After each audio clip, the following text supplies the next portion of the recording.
Ladies and gentlemen, welcome back once again to Samuel Adams Returns. Those anti-federalists, they absolutely got it right. This is Tom Navolis, your host, and I once again have my great friend and a co-host with me today, Adam Retych.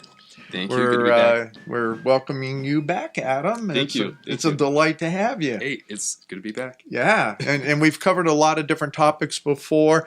But this week, what we want to get into a little bit, as we've seen a lot of stuff happening, and we'll touch a little bit, I think Adam's got in there, touch a little bit on the anti-Semitism, and because we're going to talk about Israel.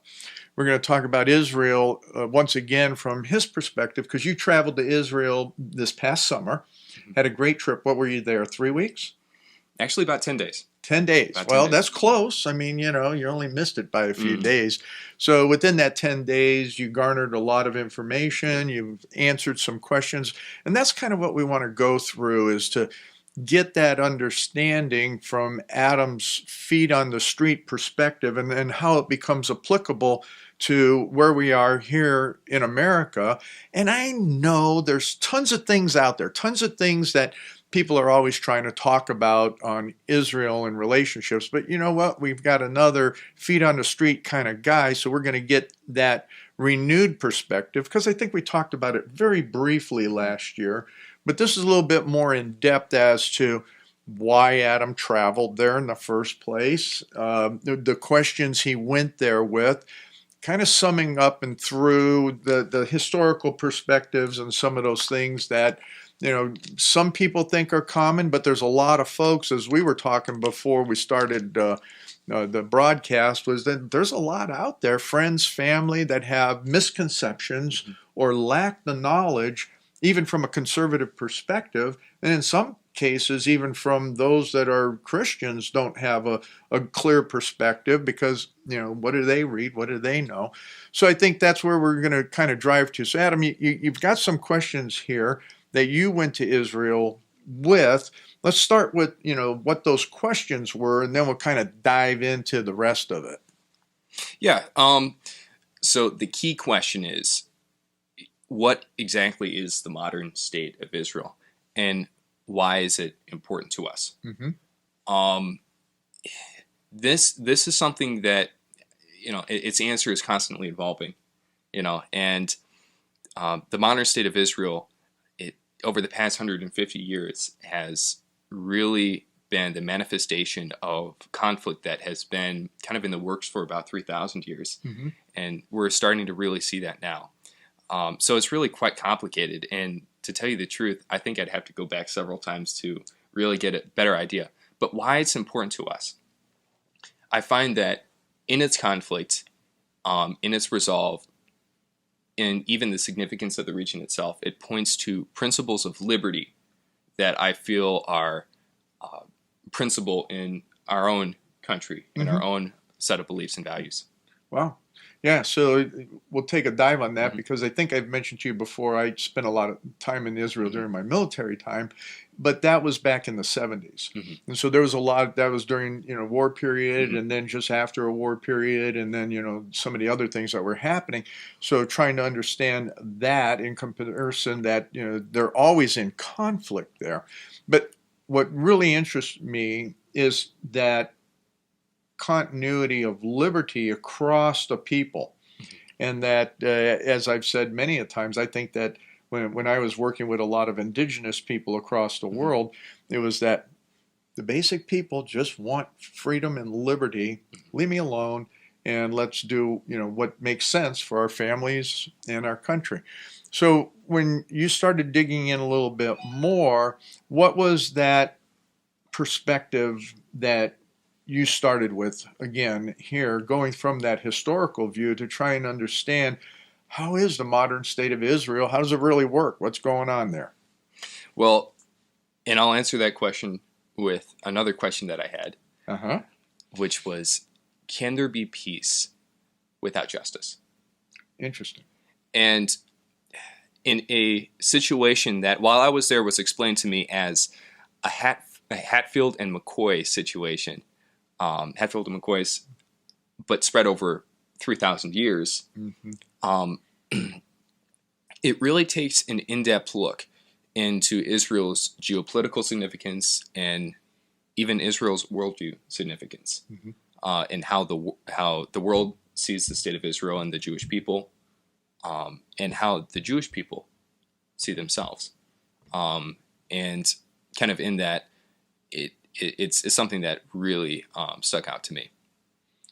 That's interesting because when you look at that perspective, as I recall, the Arab nations and particularly the Arab countries that were there for a longer period of time until Israel came back, if you will, from all of the dispersion, and was looking at that homeland.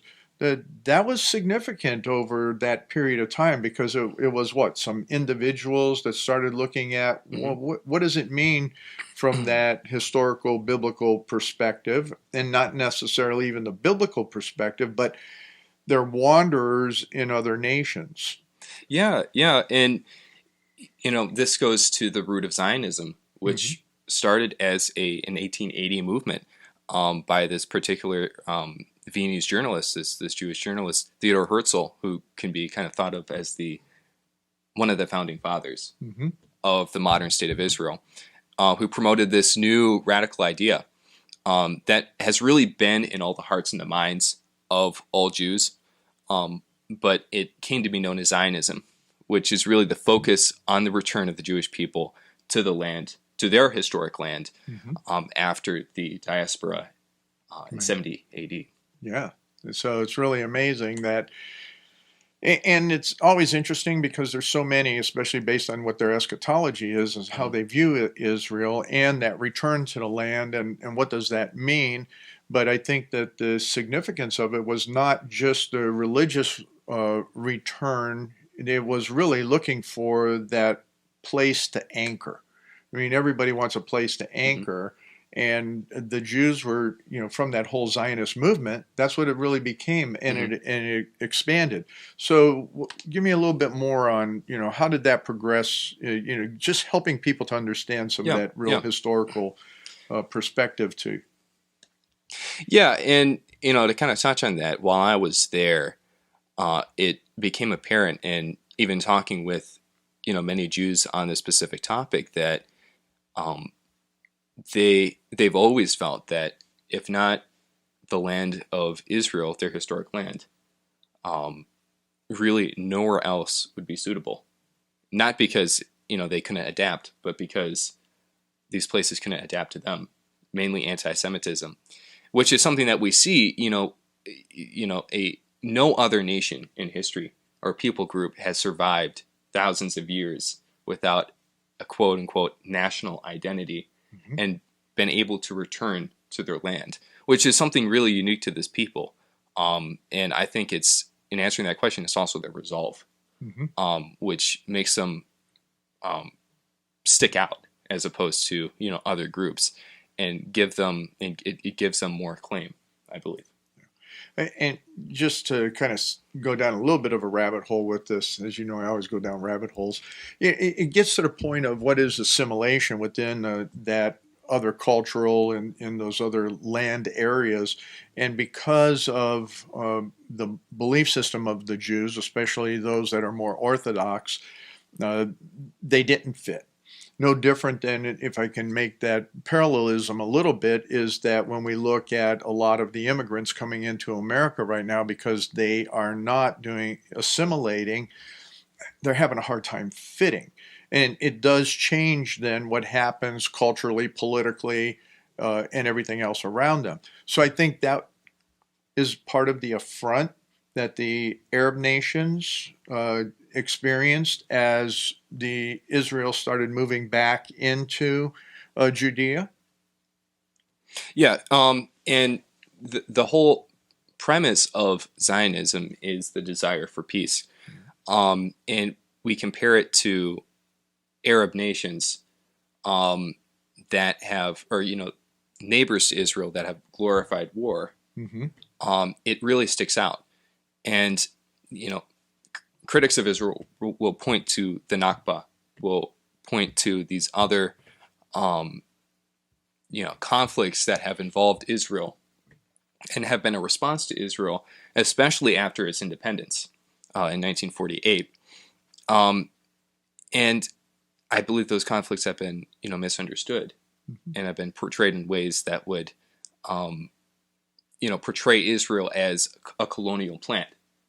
But if you trace the history, you'll see that it is their land, and that even though its borders have changed, they have a unique claim to it, and that claim is to have a land of peace and willingness to share with their neighbors, even. Now, see, that's an interesting piece that a lot of people don't understand about Zionism, is that when you take and you start digging into it, you think that Israel is this nation of conflict all the time. But the conflicts that they have, especially from the Old Testament biblical perspective, was because they didn't follow God's leadership. And as a result, they got invaded. They warred between one another. There were all of these different things that were happening. But the premise that I'd like you to restate and reemphasize from that whole perspective of the creation of the Jewish state was for peace and a place where others could have respite. Well, yeah, and uniquely the Jewish people, right? They in no way claim to be, they are immigrants, and they know that they are, but they are immigrants who have unique ties to Israel, right? Because they are Jewish, and right. Judaism. It also takes an understanding of Judaism, because it is an ethnicity. Yes, and even though someone may be European, right, and nationality, they are very much Jewish. And the premise behind Zionism and Aliyah, the return to the homeland of Israel, is that even though you are, a German Jew, right, or an American Jew, you have as much right as anyone to return to your home, the roots of your cultural faith, and your ethnicity, which is Judaism. Yes. So I think that's the other significant tie that a lot of people miss. It's not just about some group of people saying, hey, I'm a Jew and, Israel's mine, and this is a historical perspective as to why, but it really has that complete picture of culture, ethnicity, ties to the land. It's the whole building blocks that we can look at, that especially if we understand what I talked about last week, was the sovereignty of the God of the universe and the separation of that within any people group, but more specifically how it related to a chosen people group for a specific reason, to bring Christ into for salvation. But just that specialness, then that tie back into the land. Does that fit? Yeah, and they kind of summarize it all up. This conflict is like no other because this land is like no other. Yes, absolutely.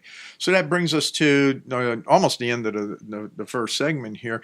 And as we take and we look at the historical perspective, Adam's trip, he shared some really great pictures. I mean, he got up there into the minefields in Gaza and all of that, and some other interesting places, and had some more really good connections with the folks while he was there. We'll talk about that in some of the next segments as we also drive down more on what does that mean in a couple of his other questions and some of the other revelations that Adam has had on the significance to liberty in a general term.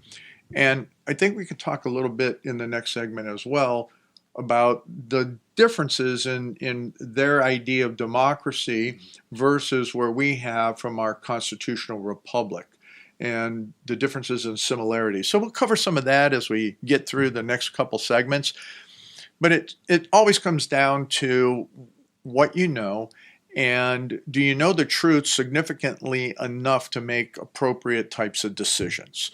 Well, Sam Adams, he always wanted people to know the truth and make sure that we acted appropriately with that. And those anti-federalists, they were looking at it from that whole perspective of saying, you know what? this is what's going to happen to America if we don't follow truth. So come on back in the next segment. Ladies and gentlemen, welcome back again to the second segment of Samuel Adams Returns Those Anti-Federalists. They got it right. And Adam always loves when I say that, don't you? He gets a kick out of it anyway. So, hey, all you folks out there that are on Liberty Works Radio Network, sure delighted that you're here for this program today. And that, you know what? Take that time to look at all those other hosts and hostesses, all that live programming. And most important, find that donate button, because this is your network. And it's listener supported. And I'm thankful for being here and being able to have a program and share this time with Adam. So what we were talking about in the first segment was some of the historical perspectives around Israel. We're kind of setting up a few things on, when you took your trip, what the questions were. Did we cover all the questions, or did we cover, basically what, question 1 and 2, or you had? I still have questions. In fact, it's funny. Both Palestinians and the Jewish Israelis who I talked to said, don't go home thinking that you've answered all your questions. In fact, it'd be more natural for you to come home with more questions. And so my presence here with you today is to share some of those questions to you, and to kind of segment into this portion is the question, can there be peace without justice? Mm-hmm. Which was something that in the West, we're very used to quick, speedy trials, immediate justice, and hopefully the peace that follows. Here, and I'll reiterate the analogy of a Hatfields and McCoy's conflict, which may never culminate to a point of peace. It's very much a generational conflict, mm-hmm. and very much a situation where peace is really wondered about. That's kind of my consideration. So with that, let's go back to what is the concept, and did you get a sense from either side and the folks that you talked to, because they're, let's face it, there's a lot of Arabs. Mm-hmm. And, so if you can look at them from, again, that segmentation between Palestinians that are there and other Arab groups that are there in Israel. But how do they each view justice? Because to find and have justice is, that's a question since the beginning of time. What is justice? So what's their view, and how do they look at that then to quantify the potentials for peace? So to the Arab neighbors and even many of the refugees that are criticizing the Jewish state of Israel, justice is history. Is history. History. Is history. Okay. And the presence of the state of Israel is something that they see as a colonial plant by the British Empire in 1917. Mm-hmm. And they are unwilling to legitimize the inherent statehood of the Israelis. And if we contrast that with the Jewish state's perspective of its own, their rebuttal to that, as to what they think peace is peace in the justice. moment. But you said you shifted to peace, but finish with the justice, because they each have a different, Arabs, right? Yeah, the different perspective. I think that's a real interesting is that difference on their perspective of justice, how they act on justice, and without going in too much into the depth and the history, is they've become an opposition movement. Justice is to push or oust the Israelis, mm-hmm. even if it means pushing them into the Mediterranean, even quite literally. Yeah. But it's a very active, mm-hmm. Not theoretical in any way. Mm-hmm.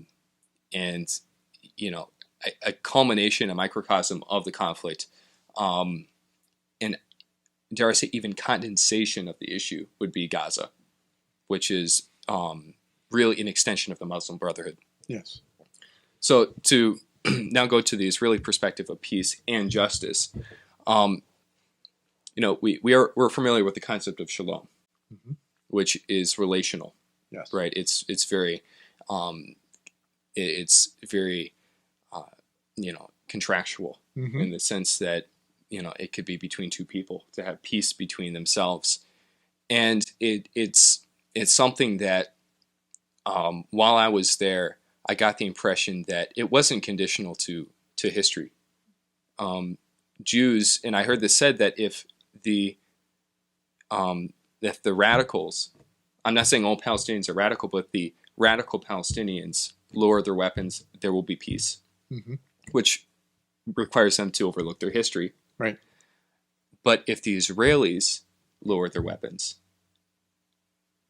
it will be them being pushed into the Mediterranean, right? Being ousted from their land, and there will be no peace. Right. So it's this kind of situation that Israelis, their perception of justice is they're willing to be the party that does not receive full justice, so long as it means peace. So they would be satisfied Mm-hmm. in overlooking the points in history where they were slighted, where they were pushed out by anti-Semitism, if it means peace in the moment for future generations. Yeah, that's very interesting. And I guess one of the unique pieces that I saw, again, that was years and years and years ago compared to your most recent trip, is that the conflict was driven by other geopolitical forces. Mhm. If again, when you go in and you talk to the people, and this was before Gaza really became what Gaza is and all of that, that you go talk to some of the folks, they have, and to I think something that you understand and you can talk to in a moment, they don't have an economy. They don't have anything there. But when the Israel was always inclusive in that respect. I mean, the Palestinians and the other Arabs that live throughout Israel do very, very well on a social economic basis. But when you see, again, those that become that hard-hearted, stubborn-mindedness, boy, that just kind of plays out biblically on what has the potentials to happen to a person, people group, or whomever. Well, what's your sense on that whole tie-in, that because Hamas is in there, Hamas is supported basically by Iran, and that you have a different geopolitical group trying to position itself, again, that goes deeper and further from a historical perspective than the local Palestinians that are there and those that ended up in Gaza.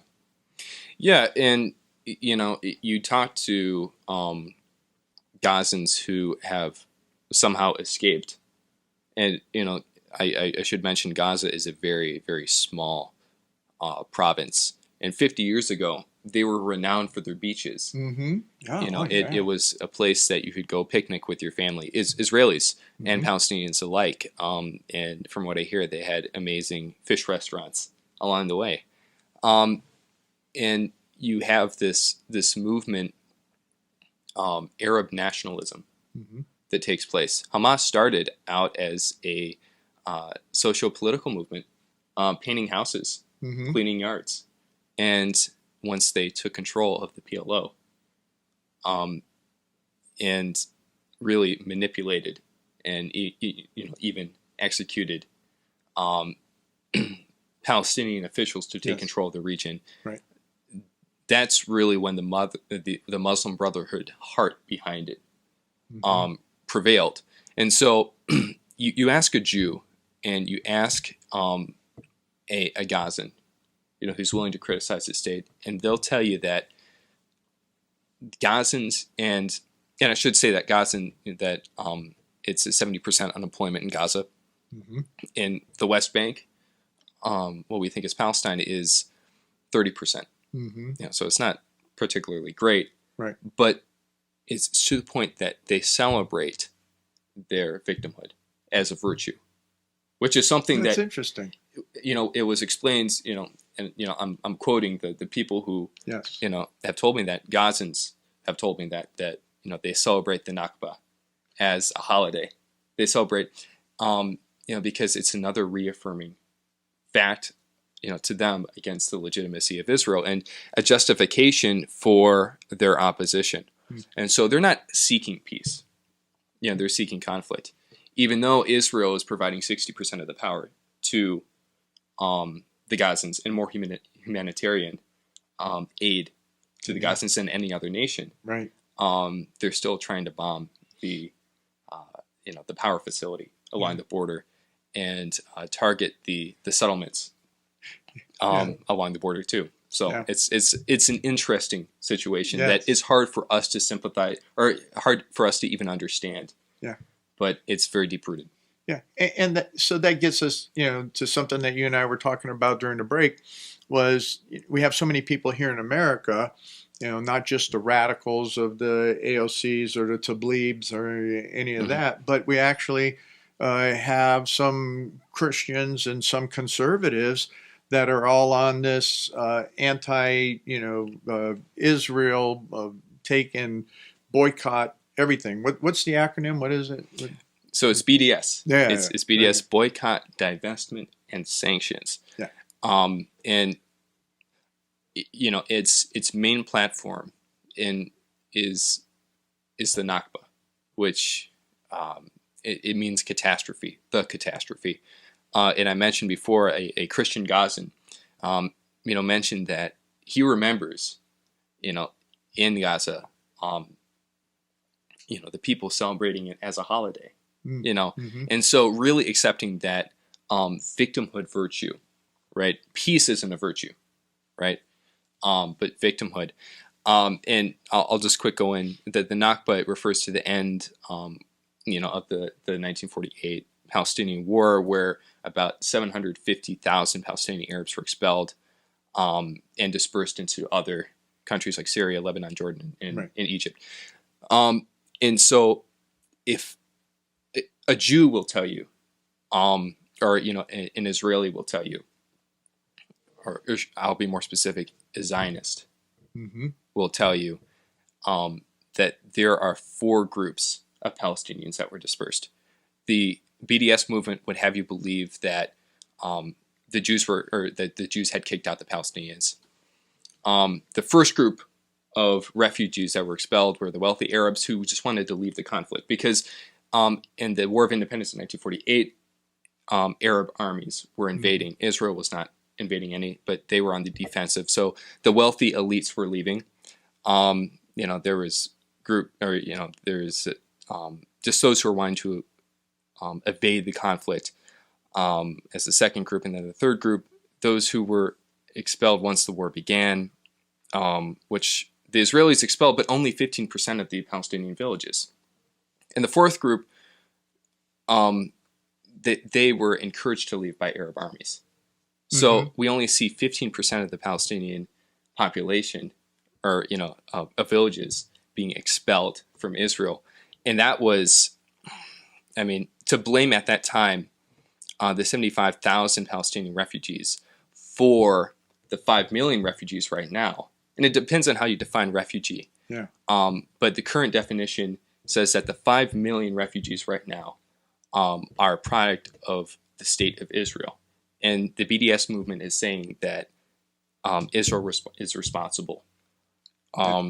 So, and it's this victimhood where an Israeli will say that that at this point, the Palestinians, they can better themselves. Yeah. And, they're willing to work with the Palestinians for peace. Yeah, and I think that, and we're going to continue on that because I think that's real critical for people in our country to really understand that debate, and that they're hearing a bunch of just nonsense rhetoric here, and they need the clarification, because I think there's another example that may stretch your mind on it a little bit or not, when we come back for the third segment.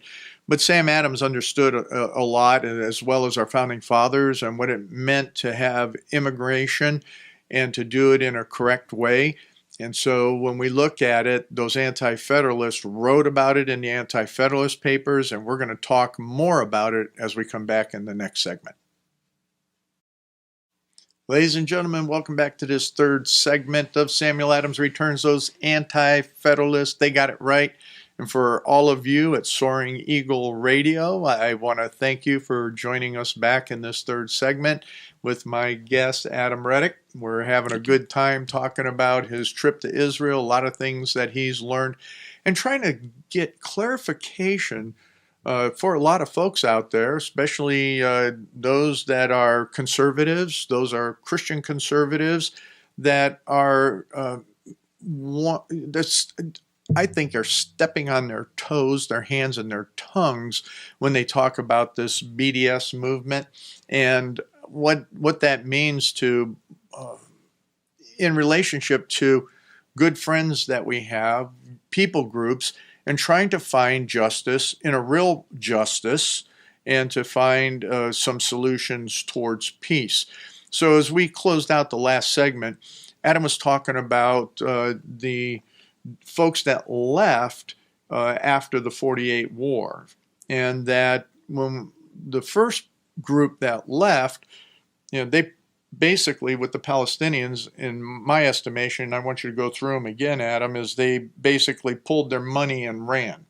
So if you look at that in relationship to anywhere, I don't care where it is, I've been to Venezuela a number of times, and when I saw the money being extracted out of the Venezuelan economy, both by theft of that leadership and by those who left the country and were able to get their money out before they left the country, that perpetuated the evils. It didn't fix anything because the socialism and all of that didn't fix anything.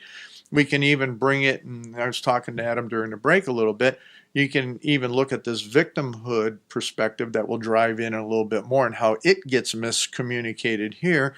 And you look at what happened from a political comparative on Hamas and the Democrat Party in a relationship to then what's happening with the Palestinians and the victimhood that a lot of black people ended up with, in the 50s and 60s that are now being brought out of because we're bringing something back into neighborhoods, back in with all of these new zones, opportunity zones that are being instituted. So Adam made some real interesting comments of what happens if Israel went away. But let's drive back to those initial groups that left, because I think that's telling, and the percentage is telling. Right, and just to iterate, and this is the Nakba, right, which occurred after Israel declared independence and surrounding Arab armies from 5 Arab states invaded. Mm-hmm. And so the result was the dispersion and, dare I say, the exile of 750,000 Palestinians from the land at that time. And the border looked different then. Mm-hmm. It's not the same border now. So the first group, you're right, it was the elites and the wealthies who voluntarily left. And I should mention that if you ask a Jew, if you ask a Palestinian on this, they would say that the Palestinians voluntarily left. So the second group of refugees were encouraged to leave by invading armies, and especially the southern part of Israel, where there were Arab villages. They had aired, through radio, or the Arab armies, that whoever stays in southern Israel is a traitor, end quote. And so, of course, not dealt with well. Exactly. Yeah. And then the third group of refugees were those who were expelled once the war began. So the ones actually expelled by the Israelis, which was only 15% of the villages. And the fourth group were just those who fled the conflict, but altogether 75,000. Yeah. But to make the claim, 75,000 or 750? I'm sorry, 750,000. Okay. Thank you. Yeah. But to make the claim, the BDS claim, that the now 5 million number of refugees are a product of this particular situation, I think it's a stretch. And, so let me stop you there. So so we had 750,000 that left one way or another. Now we're at 5 million. Is this because of the... It's because of the definition of refugee. Okay. All right. And specifically, the United Nations Relief and Work Agency, which was founded the year after, right, in 1949, its definition for this particular, and I'll just read it to you. It defines it as a person whose normal place of residence in Palestine between June 1946 and May 1948, who lost both their homes and means of livelihood as a result of the conflict. The descendants of Palestine refugee males, including adopted children, are also eligible for registration. It allows the number of refugees to grow. And it was even explained to us that an American descendant of a Palestinian who was expelled is considered a refugee. Yeah. If my father or my grandfather was expelled. Right. But you were already here in America. I was raised in America. I would be considered a refugee. Yeah.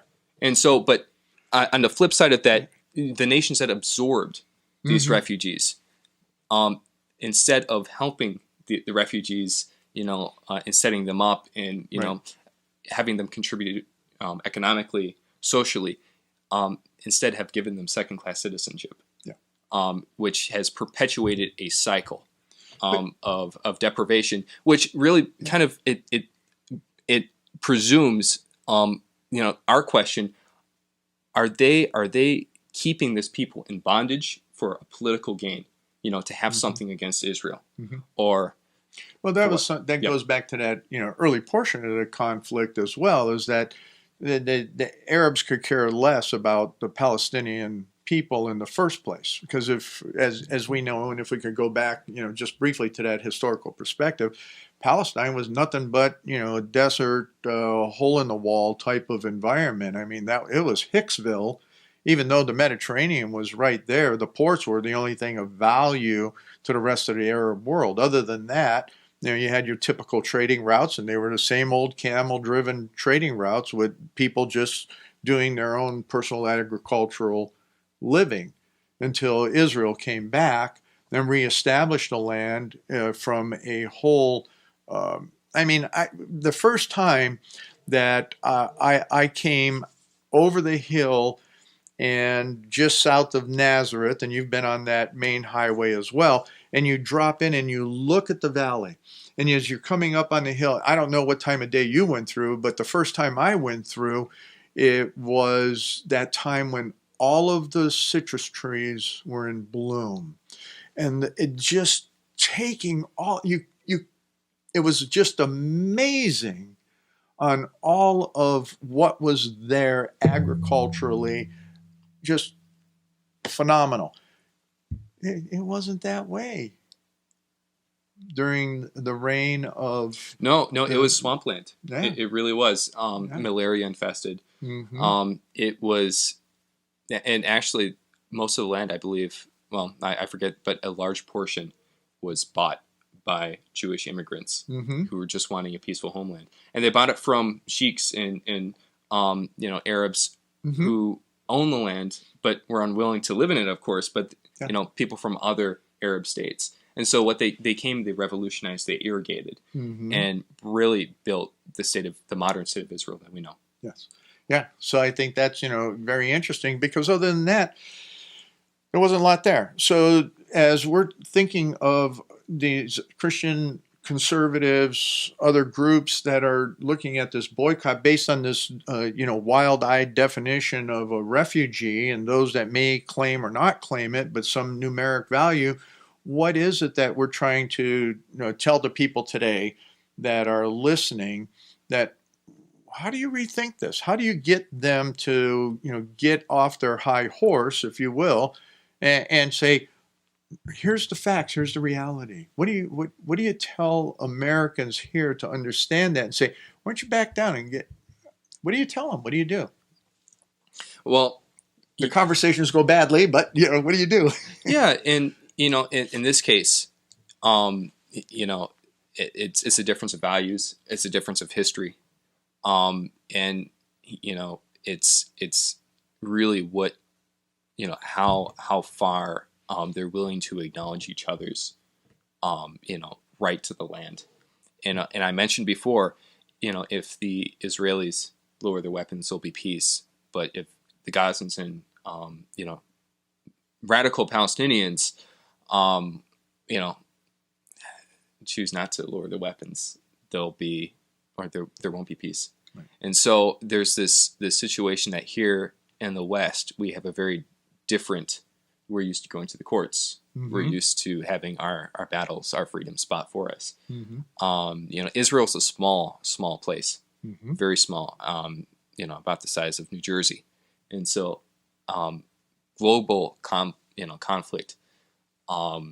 That we're used to seeing kind of expanded is there very, very condensed. Right. And so one thing that the Zionist movement, though the Israelis have done, inspired by the Zionist movement, against Arab nationalism, which is the banner under which radical Palestinians and Gazans gather, right. Is the construction of checkpoints, right. barriers, which is portrayed here in the West. We hate the idea of barriers. We don't, I don't know. Some do, but recognizing that, if you really need a two states for two people solution, you need to recognize that there needs to be separateness so mm-hmm. both can thrive. And Palestinians will see this as an aggression. Mm-hmm. Israelis will see this as a form of protection for both the Jews, or for the Israelis and for the Palestinians, and allowing them to prosper in and of themselves. Mm-hmm. And so here, and this is a very controversial topic, because we don't like the idea of separateness, but it's a different concept there, and it's a little hard for me to make a comparison, but both have all that they need to do well. Correct. Yeah, and I think that's what a lot of people here do not understand, mm-hmm. and really don't want to acknowledge. But if you take and you start really bringing it, and this is why the Anti-Federalists got it right, was that the states are republics unto themselves. Mm-hmm. And so within the context of every state, they have the ability to do well according to the same. We see that in our nation, even though we don't have erected borders that go across all the states, and we have, based under our Constitution, we have the interstate ability to trade and all of that. But the fact of the matter is that we do have those types of differences, but because we've lost our history and we've lost that perspective, people do not understand that as a separate state, we have the ability to do well or not. And that's why people can freely transit from one state or another to get a different job, or culturally, or from an economic basis, cultural basis, or even a political basis. If you don't like where you live, you can pick up and you can move. Whereas what we see in the Middle East is that we have people that center on that, and they form then their geopolitical environment based on they're not going to move. And that's a difference in a position that I think a lot of Westerners just don't get. All right, 30 seconds. Give me a wrap. What's your thought? When you're going back, or what do you want to do with Israel? Yeah, well, and that's a good question of itself. I hope to go back. I hope to continue to share the things that I've learned from my trip, even though it's very minimal, and I wish, and I know I could be more informed. I really hope that just a few of these takeaway points really resonate with your listeners, and really encourage them to look into this conflict for themselves, because this land is unique, this conflict is unique, and I feel that we as liberty freaks should be in the know. I agree. Thank you, Adam. I really appreciate it. And that really is the truth of the matter, how Adam summarized. In anything that's happening, even in our own political environment, it is up to us and our individual responsibility to have the knowledge that's there for us to gain, And that's what Sam Adams and the Anti-Federalists, as you well know, and I always say, they got it right because they were trying to get you to think for yourself and then to make the appropriate decisions for this land of liberty and keep liberty first.